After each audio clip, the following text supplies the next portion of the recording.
The World Health Organization says more than 100,000 people die each year from asbestos-related diseases, thousands of them in Europe. Here at the European Parliament, there's broad consensus to crack down and eliminate the cancer-causing substance altogether.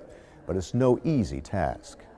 The European Union banned asbestos in 2005, but it remains in many buildings, posing a threat to residents as well as workers involved in construction or demolition.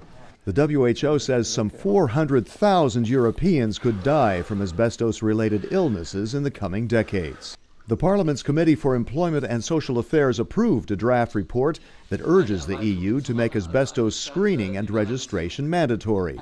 It also calls on the EU to start action plans for asbestos removal across Europe in public buildings by 2028. Georges Bach is the EPP Group's spokesman on the issue.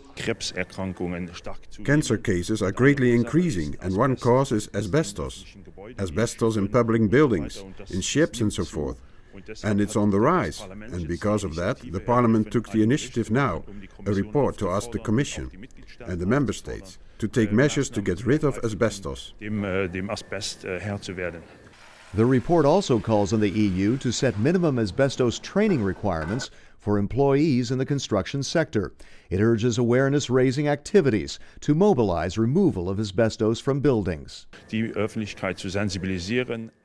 sensitize the public, but above all we demand qualifications and trainings for employees. The younger workers don't know the danger of asbestos anymore, and in general aren't trained as they should be. The report urges the European Commission to lower the limit for asbestos fibers and says all asbestos-related occupational diseases should be recognized and compensated for. But how much could this all cost? The Commission's own Berlaymont building was stripped of asbestos, costing hundreds of millions of euros. In a compromise amendment, we asked Member States to make a follow-up study, an impact assessment, and to estimate the costs to clean up all public buildings, and then set action plans until 2028 to make public buildings asbestos-free.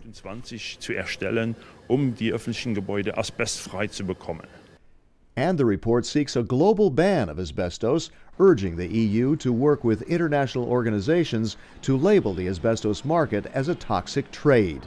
The Parliament also wants the EU to address what it calls the unacceptable dumping of asbestos on developing countries.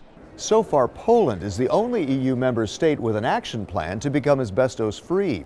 Mr. Bach says the time for the rest of the European Union to have such a plan is now.